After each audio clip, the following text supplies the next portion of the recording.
que quand on se retrouve dans sa maison, on se sent tout de suite à la maison. C'est une grâce. J'ai l'impression d'être dans mon assemblée, donc c'est vraiment une grâce. Je glorifie le nom du Seigneur pour ça. Je remercie le pasteur Josué pour l'invitation, parce que c'est comme une confiance accordée lorsque on cède la chair à quelqu'un, donc je remercie pour ça. Alors aujourd'hui, je suis venue seule, malheureusement. J'aurais pu venir avec les 3 enfants et mon époux, mais ils ont dû rester à la maison parce qu'en termes de temps, c'était pas très pratique pour arriver ici à l'heure, donc ils sont restés à côté. Mais mon mari vous salue, donc le frère John Steve, que peut-être tu as connu parce qu'il est dans Alpha, justement, il était dans Alpha. C'était le bassiste, donc peut-être qu'il a joué effectivement à ton mariage. Et les 3 enfants, John Abraham, John Isaac et Juliana. Je leur ai bien dit que maman venait dans une église à Melun, mais malheureusement, ils ne pouvaient pas être là. Je suis honorée d'être ici. Mon pasteur également, pasteur Robert Cassius vous salue, de l'église Réparateur des Brèches. L'église Réparateur des Brèches a plus de 40 ans, presque 40 ans d'existence, et le pasteur Robert il est pasteur depuis plus de 20 ans maintenant. Et donc il a eu la conviction de prendre à ses côtés 3 autres jeunes pasteurs. Donc j'ai été ordonné l'année dernière en tant que pasteur à ses côtés, donc avec son entourage, sa formation et autres. Il vous salue également. Donc aujourd'hui, nous sommes là pour parler de la femme de valeur, des femmes de valeur que nous sommes en Christ et du potentiel qu'il y a dans chacune. Je vais vous inviter à vous lever avec moi pour qu'on puisse reprendre une portion de l'Écriture.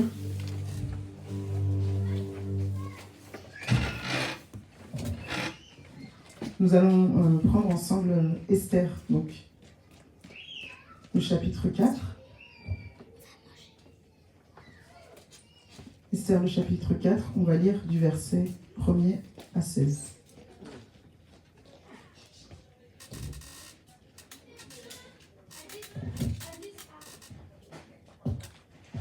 Esther, chapitre 4, verset 1er à 16.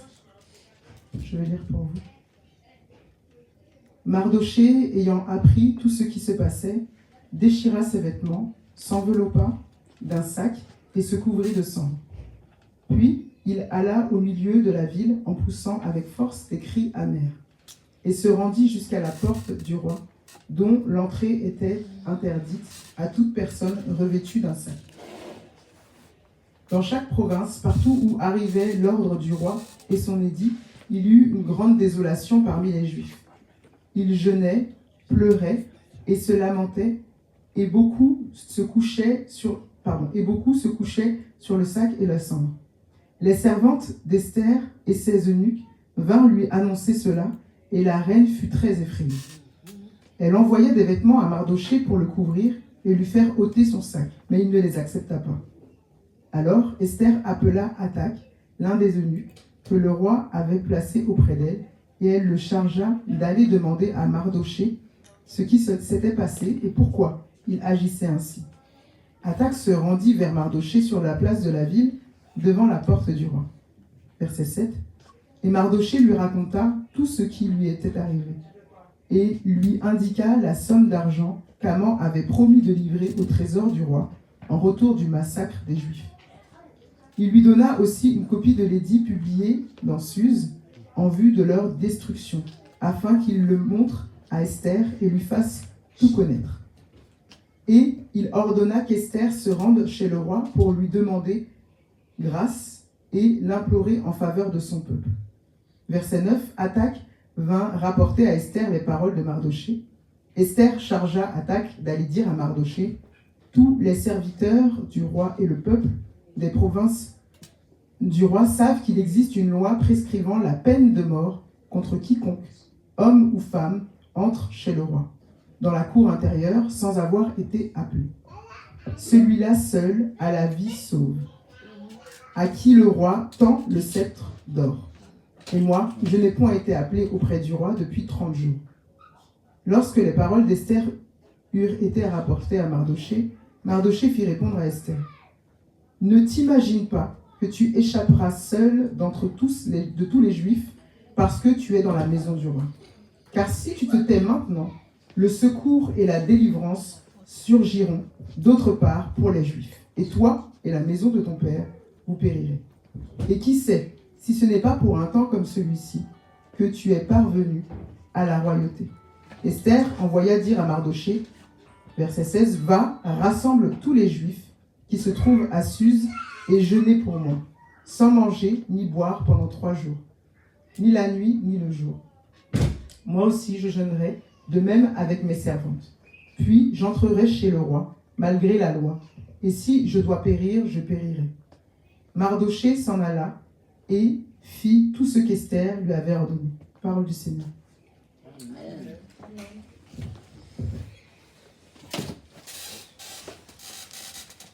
Alors, cette thématique sur la femme de valeur et le potentiel qu'il y a en chacune, c'est une belle thématique. Et souvent, quand on parle de cette thématique-là, de la femme de valeur, le texte qui est pris en premier, avant même Esther, c'est souvent Proverbe 31.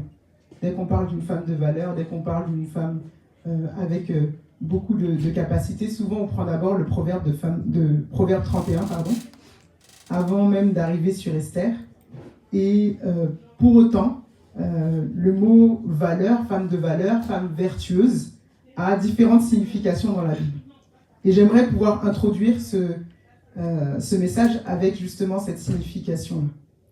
En Proverbe 31, le verset 10, lorsqu'on nous dit que celui qui a trouvé une femme vertueuse a toute la gloire, tout le bonheur, lorsqu'on nous dit ça en Proverbe 31, le mot vertueuse a souvent été rattaché à quelque chose ou à une femme qui a simplement des capacités dans la maison.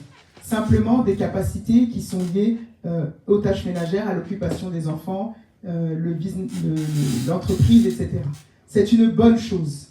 C'est une bonne chose, mais il faut aussi remarquer que Proverbe 31, lorsqu'il dit femme vertueuse, le mot vertueuse a différentes significations dans la Bible et dans les textes hébreux.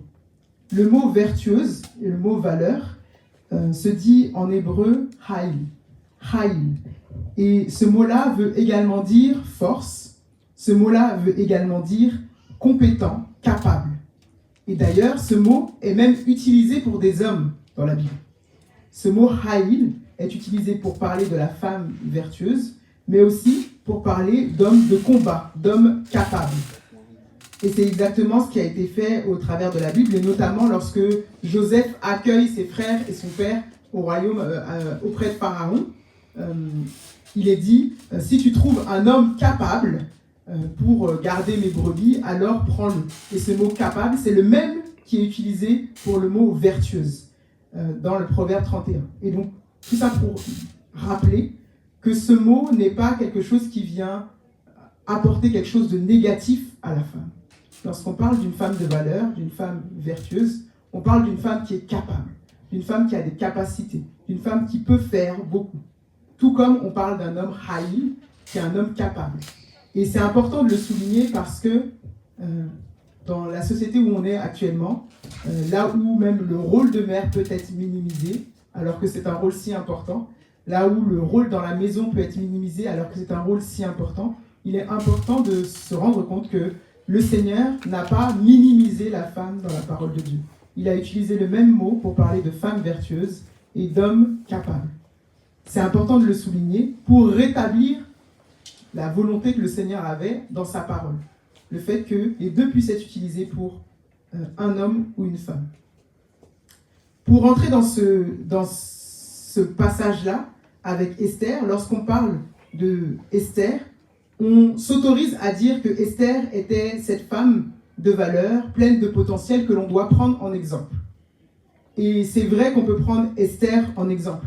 Et pourquoi c'est important de la prendre en exemple? Pourquoi aujourd'hui on peut tirer des clés d'Esther? Tout simplement parce que Esther est une femme qui, malgré sa condition, le fait qu'elle était au départ orpheline, eh ben, elle est arrivée à une position grande en tant que reine. Et donc nous allons tirer ensemble 4 clés d'Esther pour pouvoir comprendre comment finalement étendre son potentiel, tout comme Esther l'a fait. Esther était donc une femme qui a grandi sans ses parents, élevée par Mardoché. Ça, je pense que vous l'avez déjà entendu tout au cours de ce réveil. Donc, elle a été élevée par Mardoché. Et ce qu'on dit d'Esther, c'est que finalement, sa position est la position de certains d'entre nous. Ce qu'on remarque, c'est que la position qu'avait Esther avant de devenir reine, c'était une position qu'on peut connaître nous. Peut-être enfant qui a perdu ses parents, qui est élevé par quelqu'un d'autre. Ou même, parmi nous, il y a certains qui sont arrivés en France, ils ont été accueillis par une famille, ils ont dû s'adapter, tout comme Esther a dû s'adapter à Mardoché, s'adapter à une nouvelle façon de faire. Et donc la condition d'Esther n'est pas différente de celle que nous pouvons avoir. Et ça, c'est important de le remarquer, c'est important de mettre le doigt dessus, parce que des fois, on regarde Esther simplement comme la reine. Et on se dit, Esther, c'est une reine, je ne peux pas faire comme elle, je ne peux pas aller aussi loin. Mais il faut se rappeler que Esther, avant d'être une reine, c'est une femme orpheline qui a été élevée par son oncle et qui est dans une condition qui n'était pas une condition glorieuse au départ. Et cette position qui n'était pas glorieuse, c'est la position que nous-mêmes, on peut avoir aujourd'hui. Et malgré le fait qu'elle était dans cette position-là, le Seigneur l'a élevée en tant que reine. Elle a été celle qui a sauvé son peuple. Une fois qu'on a dit ça, j'aimerais dire que, puisque Dieu a utilisé Esther, une femme quelconque, pour devenir reine et sauver son peuple, pourquoi il ne pourrait pas utiliser ici n'importe laquelle d'entre nous? Amen. Il peut très bien élever une femme ici dans cette assemblée qui va, on ne sait pas par quel moyen, parce que c'est le Seigneur qui fait, arriver aux oreilles du président de la République, arriver aux oreilles de, je ne sais pas, Joe Biden, Trump, des choses comme ça. C'est possible. Parce que le Seigneur l'a fait avec Esther. Esther, où elle était, elle ne se considérait pas comme étant reine. Parce que la Bible nous dit même que c'est Mardoché qui l'a envoyée. Ça se trouve qu'elle, d'elle-même, elle a vu aucun potentiel en elle. Mardoché l'a envoyée. C'est important de souligner ça pour se remettre dans le début de l'histoire. Oui, Esther est une reine, mais avant d'être une reine, elle était une personne quelconque, comme n'importe lequel d'entre nous. Et le Seigneur a utilisé cette personne quelconque pour sauver le peuple. Les 4 éléments que l'on peut voir avec Esther, les 4 clés que nous, en tant que femmes, on peut retirer de la vie d'Esther. Donc il y a 4 grands éléments qu'on va parcourir, je vais les citer maintenant, et ensuite on les verra en détail. C'est la beauté d'Esther, le fait qu'elle était vierge et pure, le fait qu'elle était soumise à une autorité, et le fait qu'elle avait des fréquentations qui lui ont permis d'arriver dans les bonnes positions. Et en fait, je pourrais m'arrêter là. Mais on va détailler un petit peu. Ces 4 éléments ont permis à Esther d'arriver en tant que reine et de pouvoir parler aux oreilles du roi et de pouvoir sauver son peuple. Premièrement, si on prend la beauté. La beauté d'Esther, elle est décrite dans Esther, le chapitre 2.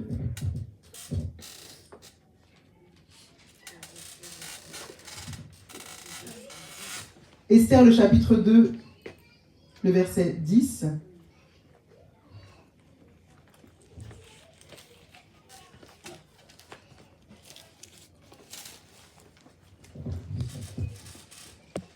Non, verset 9. Lorsqu'on regarde le verset 9, on voit, Esther 2, verset 9, nous dit « La jeune fille lui plut et trouva grâce devant lui.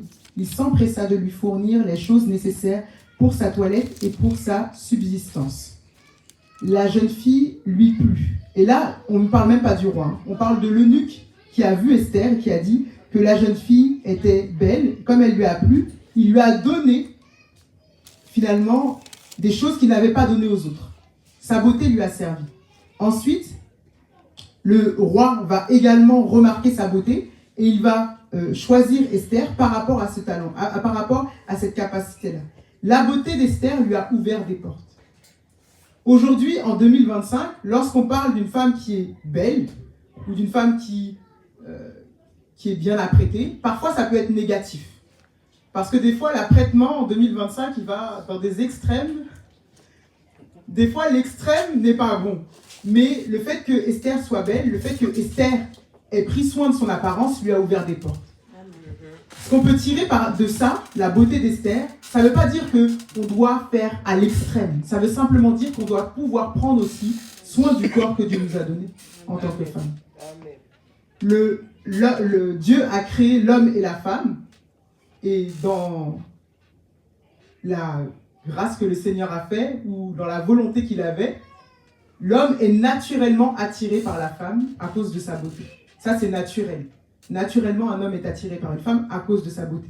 Et cette beauté-là que le Seigneur donne à chaque femme, on doit pouvoir en prendre soin. Aussi bien que Esther a pu en prendre soin avant même d'arriver devant l'eunuque, elle a dû en prendre soin pour que l'eunuque puisse la remarquer. Une fois qu'il l'a remarquée, il lui a donné encore plus pour pouvoir prendre soin de sa beauté. Et c'est ça qui l'a fait remarquer auprès du roi.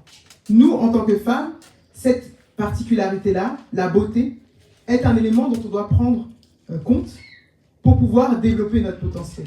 Et je le répète, parce que des fois on veut déformer ce que certains disent, je le répète, c'est pas à l'extrême, parce que la Bible nous dit aussi qu'être une tentation de péché pour quelqu'un, d'être une tentation de chute pour quelqu'un est un péché. Donc on ne doit pas se rendre belle au point de tenter quelqu'un. Non, ça c'est un péché. Mais ce qu'on doit faire, c'est prendre soin du corps que Dieu nous a donné. Être présentable, être bien sur soi, afin de pouvoir développer notre potentiel aussi par là. Parce que c'est une capacité que le Seigneur a mis dans les femmes. Et ça, c'est une vérité. On le voit naturellement entre l'homme et la femme. Ça, c'est le premier élément. La beauté d'Esther lui a permis de pouvoir développer son potentiel, de pouvoir aller jusqu'à la porte du roi. Le deuxième élément qu'on remarque, c'est la virginité, la pureté d'Esther. La Bible nous dit que on a fait appel, après que Vasti ait désobéi au roi, le roi demande à pouvoir faire appel à des jeunes filles vierges, afin de pouvoir finalement trouver une nouvelle épouse. Et donc, on le voit, alors, j'ai noté le passage.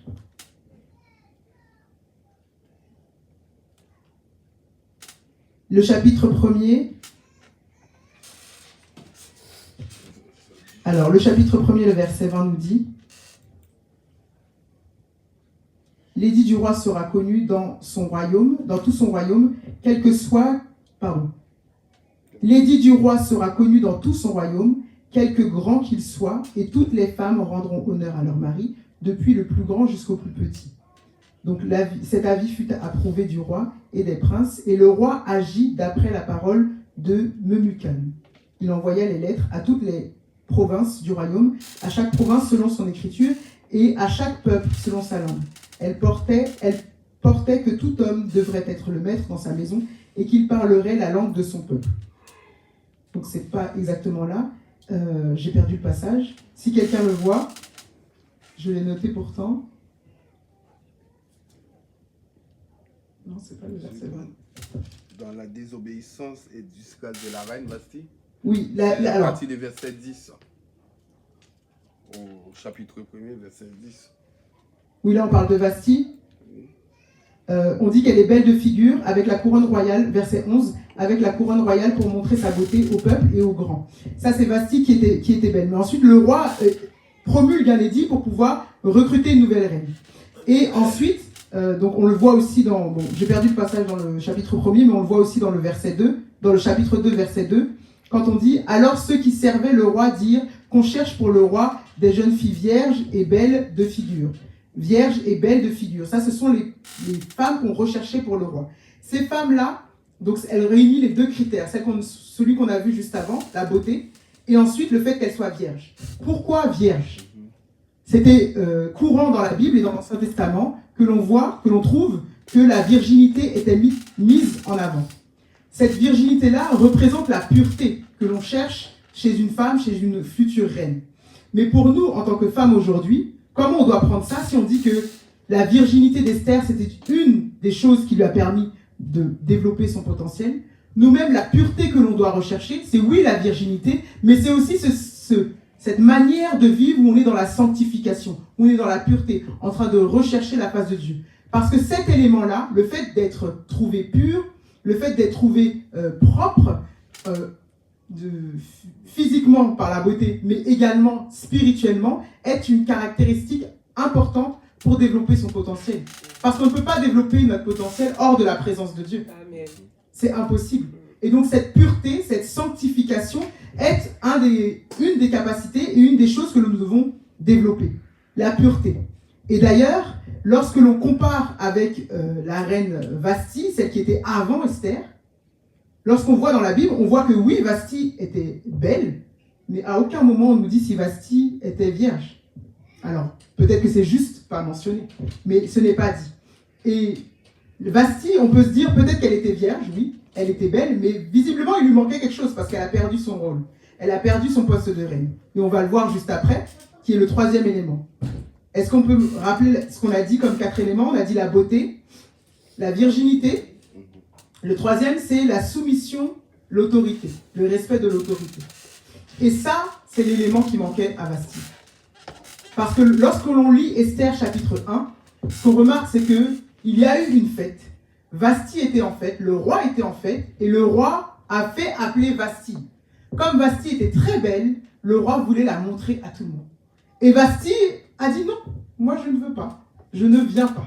Elle l'a dit, donc c'est dans le verset, chapitre 1, verset 12, elle dit, mais la reine Vasti refusa de venir quand elle reçut par les eunuques l'ordre du roi. Et le roi fut très irrité, il fut enflammé de colère. Ça, c'est l'élément qui manquait à Vasti. Le respect de l'autorité, la soumission. Esther, elle, avait ces capacités-là. Esther, elle avait cette soumission. Et elle l'a eu tout au long de sa vie. Premièrement, elle l'a eu auprès de Mardoché. Elle a respecté Mardoché.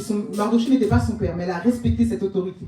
Une fois qu'elle est arrivée dans la cour du roi, pour être préparée comme toutes les autres femmes, elle s'est mise sous la coupe de l'eunuque. L'eunuque lui a dit, tiens, tu peux prendre tel produit, ce sera mieux pour toi, ce sera tel produit. Et elle a encore écouté. Une fois qu'elle a été sous l'autorité du roi, tout ce que le roi lui demandait, elle acceptait. Elle respectait l'autorité qui était au-dessus d'elle. Et d'ailleurs, on voit aussi que, alors même qu'elle était chez le roi, lorsque Mardoché l'a fait appeler, elle n'a pas dit, non, maintenant je suis trop reine pour venir. Non. Elle a respecté l'autorité de Mardoché. C'est Mardoché qui l'avait emmenée jusqu'ici. Elle a respecté, elle est allée envoyer quelqu'un pour écouter Mardoché. Cet élément-là, c'est l'élément qui a fait défaut à Vasti. C'est ce qui a conduit Vasti à sa perte. Et malheureusement, en 2025, c'est ce qui fait parfois défaut aux femmes que nous sommes. La soumission à l'autorité. Parce que 2025 nous dit que finalement, on doit être des femmes indépendantes. On doit être des femmes fortes. On doit être des femmes... C'est vrai, la Bible ne nous dit pas d'être faible. Mais la soumission à l'autorité, c'est aussi un des commandements. Et ça ne veut pas dire qu'on va être maltraité. Ça ne veut pas dire qu'on va finir mal. Non, parce que quand on voit l'exemple d'Esther, Esther a été soumise et pour autant elle était élevée au plus haut rang. Elle avait les plus belles tenues. La soumission n'est pas forcément un fardeau, n'est pas forcément quelque chose qui vient nous rabaisser. Non. La soumission, au contraire, est une protection. Il m'arrive dans mon église de pouvoir parler à certaines femmes qui viennent de se marier ou qui vont se marier de la soumission à leur mari. Et souvent, ça commence mal. Quand je parle de soumission, quand je leur parle de soumission, ça commence mal. Non, mais je ne peux pas être soumise. C'est pas comme ça maintenant. Les temps ont évolué. Et je leur donne toujours des exemples. Moi, je leur dis, mais vous vous rendez pas compte à quel point c'est une grâce.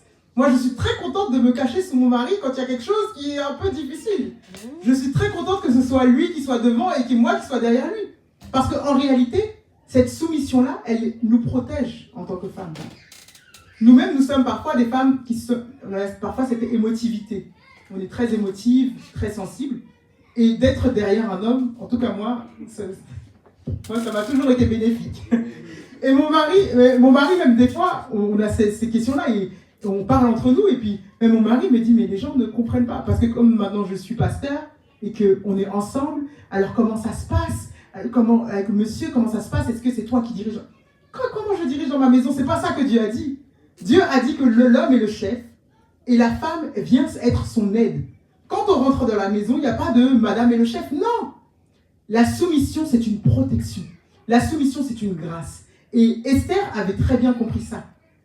Esther l'a compris et l'a accepté tout au long de sa vie. Avec Mardoché, avec l'eunuque et avec le roi.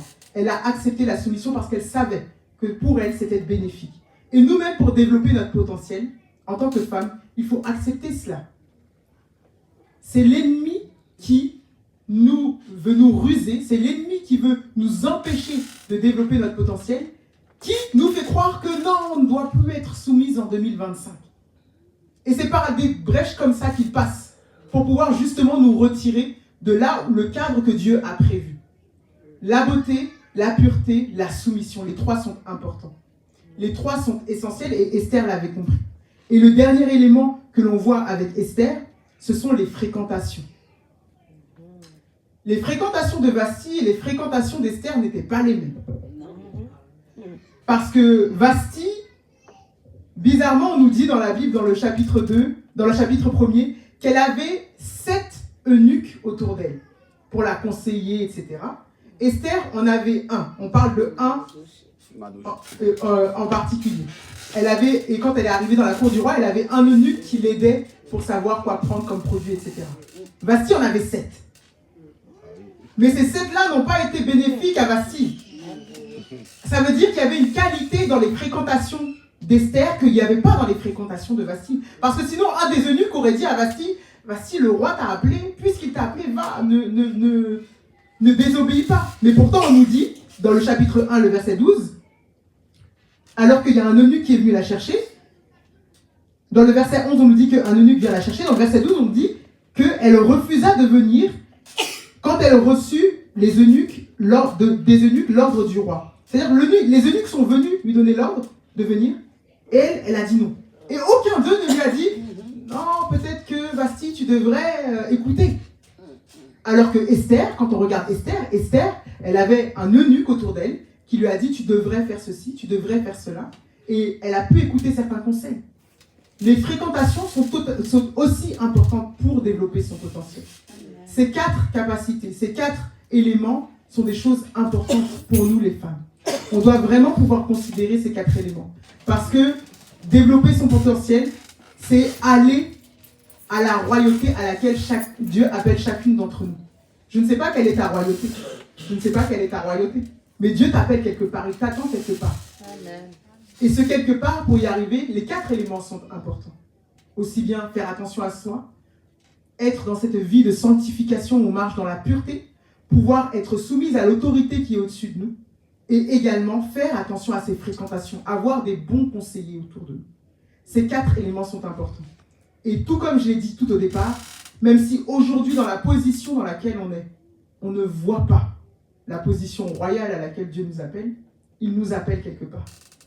Esther ne se serait peut-être jamais imaginé être cette femme qui va ensuite avoir assez de caractère pour dire « Mardoché ordonne au peuple de pouvoir jeûner », comme on le voit dans le verset 16, le chapitre 4. Elle dit à Mardoché, après que Mardoché l'ait un peu remonté les bretelles, elle dit à Mardoché, d'accord, ok, donc maintenant, va dire au peuple de faire ceci, ceci, ceci. Alors que c'est elle qui recevait jusqu'à présent les recommandations, maintenant, il est temps de développer son potentiel, c'est elle qui a donné des directives pour le peuple. Ça, c'est le potentiel de Esther qui est dévoilé. Là où elle recevait à chaque fois les directives, là, elle était dans cette position où c'est elle qui devait les donner les directives pour pouvoir arriver à la libération. Et il y a eu tout ce temps de préparation avant. Et peut-être que nous-mêmes, nous sommes encore dans un temps de préparation. Et respecter ces 4 éléments va nous emmener comme Esther à ouvrir des portes qu'on n'espérait pas. À pouvoir se positionner dans la cour du roi et que le roi nous voit. On ne sait pas où est-ce que le Seigneur va nous emmener. Peut-être, ma sœur, tu vas te retrouver, je ne sais pas, dans la cour de l'Élysée et le président va te voir. On ne sait pas. Et ce que je veux dire par là, c'est qu'en fait, parfois, comme le pasteur l'a dit tout à l'heure, on minimise. On minimise parce qu'on regarde notre position actuelle. Mais ce qu'on doit regarder, c'est la position où Dieu veut nous emmener. Et même si on ne sait pas quelle est cette position, tout ce qu'on sait, c'est qu'avec Dieu, il n'y a que grandeur. Amen. Avec Dieu, il n'y a que élévation. Amen. Dès qu'on marche dans ses voies, il y a grandeur et il y a élévation. Ça, c'est notre seule assurance. Marchons dans ses voies afin d'être élevés. Marchons dans ses voies afin de montrer sa gloire, de l'honorer partout où on passe. Et Dieu lui-même s'occupera de la grandeur. Quelle grandeur est pour chaque vie. Mais ce potentiel-là doit être révélé. Parce que ne pas se lever, ne pas marcher dans cette vie de sanctification, ne pas honorer la beauté que Dieu nous a donnée, ne pas respecter et faire attention à ses fréquentations, et ne pas se soumettre aux autorités qui sont autour de nous, sont ce qui vont nous faire chuter. C'est ce qui va nous faire tomber. Et c'est ce qui va nous empêcher de montrer la gloire de Dieu dans nos vies. Le potentiel que chacune a, c'est la gloire de Dieu qui va être révélée dans nos vies. Et on ne doit pas minimiser ça. Alors, oui, Esther est une reine, mais avant tout, Esther était comme n'importe laquelle d'entre nous.